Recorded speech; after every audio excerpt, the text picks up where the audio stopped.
Tout comme j'ai fait une vidéo sur les 10 points que la Tesla Model 3 Highland a de mieux par rapport à la Model 3 2023, 2022, 2021, peu importe, et bien cette fois, je vais faire l'inverse. Je vais te dire les 10 points que cette Model 3 Highland a de moins bien par rapport aux anciennes versions. Et je peux t'assurer que la Model 3 Highland va en prendre pour son grade.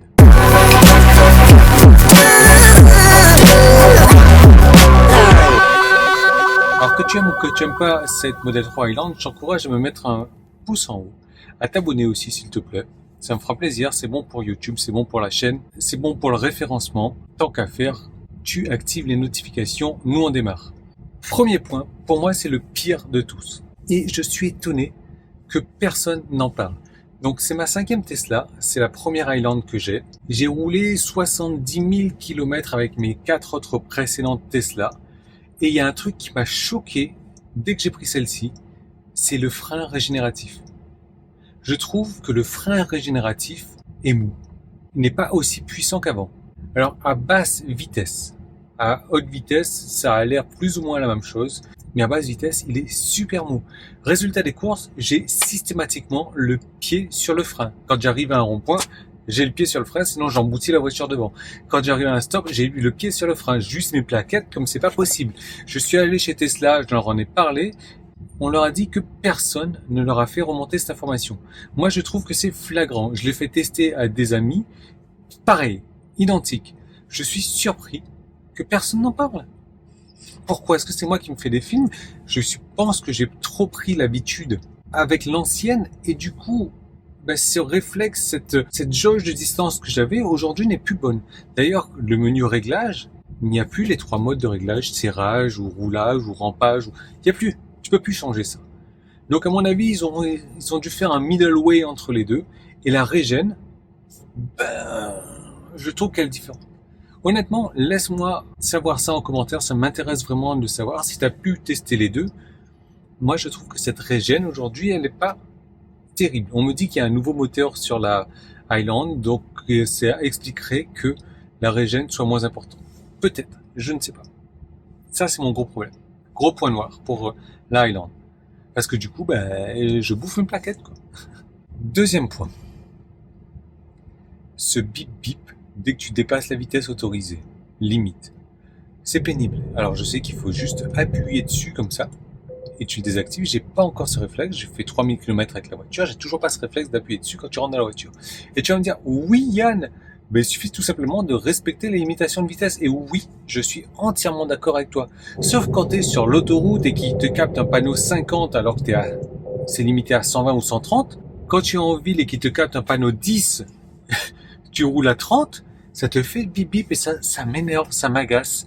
C'est pas un truc que tu peux désactiver automatiquement, tu es obligé de le désactiver systématiquement dans la voiture. C'est un truc qui me dérange. Franchement, ça m'agace. Sérieusement. Ça me gasse. Troisième point, ils sont pas classés par ordre de détestage, d'agaçage là. Quand je lave la voiture, et je peux te dire, j'ai lavé la voiture 3 fois en une semaine. La première semaine où je l'ai eu parce que je devais faire une céramique, j'ai lavé juste avant. Mon produit céramique était pourri. Du coup, je l'ai jeté. Je l'ai relavé pour faire l'autre céramique et il a plu quelques jours après et je l'ai relavé. Voilà, bref. Quand tu as lavé ta voiture, que tu l'as essuyé, tu ouvres le coffre, tu as toute la flotte qui redescend sur la voiture et t'es quitte à réessuyer la voiture. Je trouve que c'est un peu mal foutu. Ouais, c'est un peu mal foutu ça. On est sur le coffre. Double vérin. Double vérin, c'est génial. Je l'avais mis en point positif. C'est plus symétrique. C'est plus solide en tout cas. Mais par contre, dès lors que tu veux régler la hauteur du coffre, donc tu sais, tu pousses en haut comme ça pour régler et après tu mets ton doigt appuyé ou alors tu pousses en bas pour régler et tu laisses ton doigt appuyé pour qu'il garde en mémoire la hauteur du coffre. Comme tu as un double vérin, c'est super dur à pousser en haut ou en bas. C'est plus facile à pousser en bas. Tu le bloques. On l'avait essayé sur le Tesla Shop de Montpellier. Je n'ai pas osé le faire sur la mienne.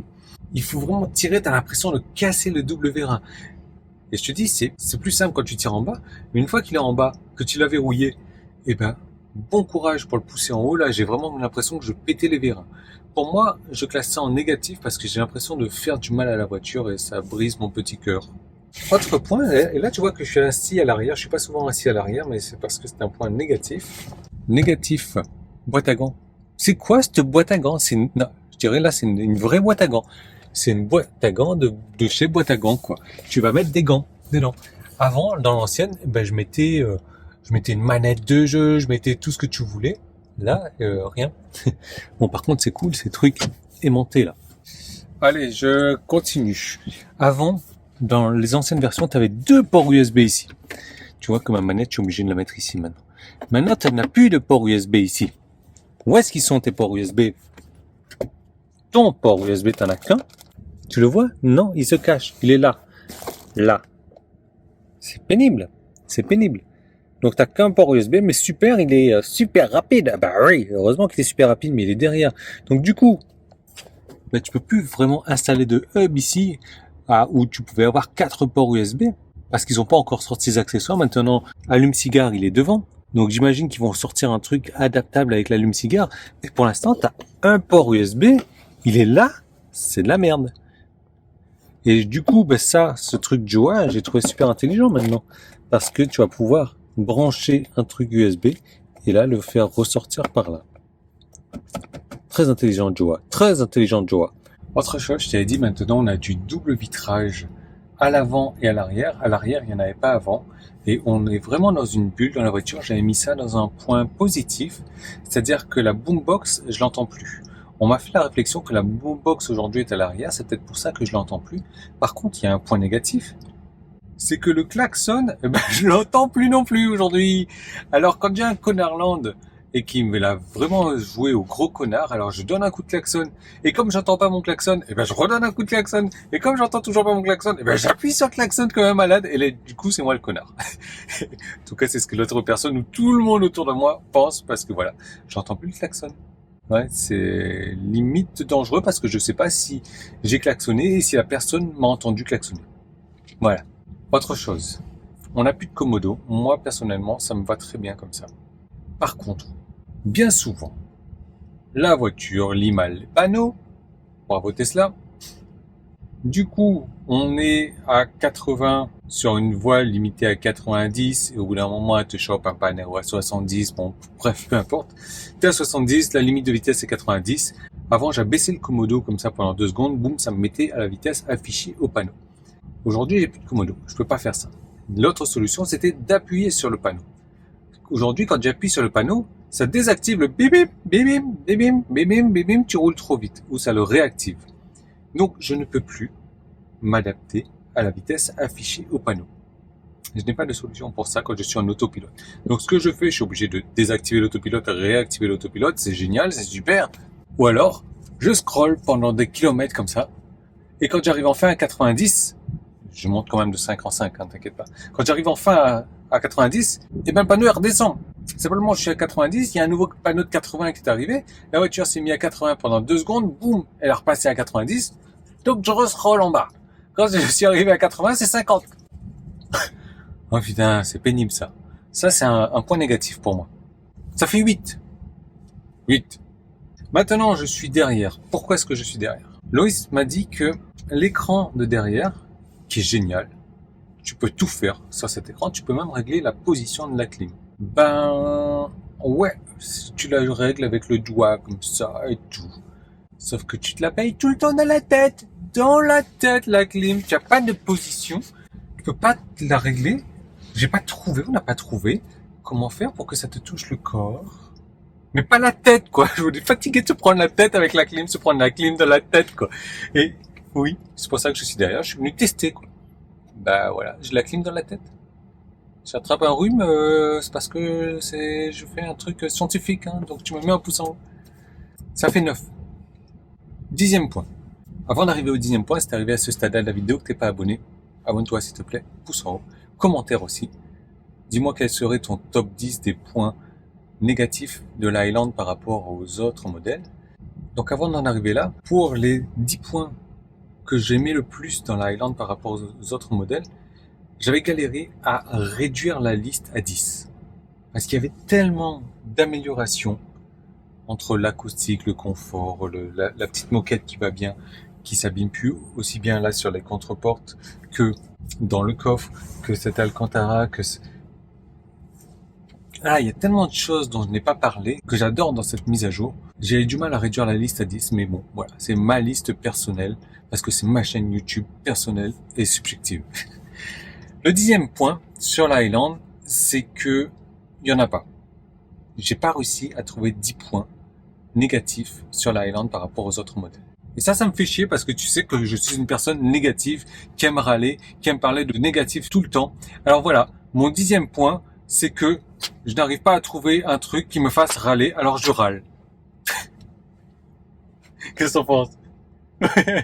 Oui, ça l'est d'accord. Mais ouais, honnêtement, la Highland, c'est une belle bagnole. Elle est chouette, cette voiture. Elle est très chouette, cette voiture. C'est une belle évolution.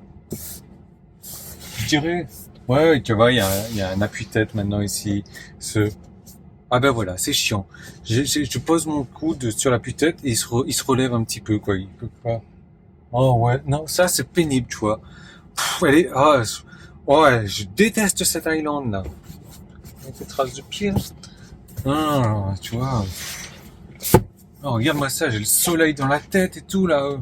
Ah, ça là, c'est sympa, je trouve ça génial. Bon, la clim, regarde, on l'a réglée là. Hop. On a essayé d'appuyer là-dessus pour aller sur le corps plutôt que la tête, mais non, non, non, tu te le prends toujours dans la tête. Ils auraient pu mettre les sièges en noir. Hein. Voilà, 11e point. Les sièges, ils sont blancs, n'importe quoi. Regarde. Moi, j'ai des sièges noirs. N'importe quoi, tu vois. Je galérais à trouver 10 points, maintenant j'en ai trouvé 11. Après, là, qu'est-ce que tu vas regarder Netflix? C'est un écran 7 pouces, là, 8 pouces. Ils auraient pas pu mettre un écran 20 pouces derrière? Sérieusement, c'est de la merde. Bon, tu l'auras compris. J'adore cette voiture. Dis-moi ce que tu en penses en commentaire. Comme tu le sais, bon, on essaie toujours de tourner cette chaîne un petit peu en dérision. J'espère que ça t'a plu. Laisse-moi un pouce en haut, commentaire, abonnement et à très bientôt. Petit point bonus. Ouais, elle est chiante cette Highland là. Avant c'était un bouton, tu cliquais dessus. Maintenant c'est juste tactile. Putain, c'est pénible ça, ces évolutions. C'est tactile. Moi j'aimais bien enfoncer le bouton, ça faisait cric-crac. Ah. Regarde-moi cet écran, comment il est petit là. Comment tu veux jouer à deux là-dessus, sur un petit écran comme ça? C'est pénible ce Tesla là. On peut pas mettre un écran 20 pouces derrière. Cette modèle Y elle tourne pas. N'importe quoi, hein.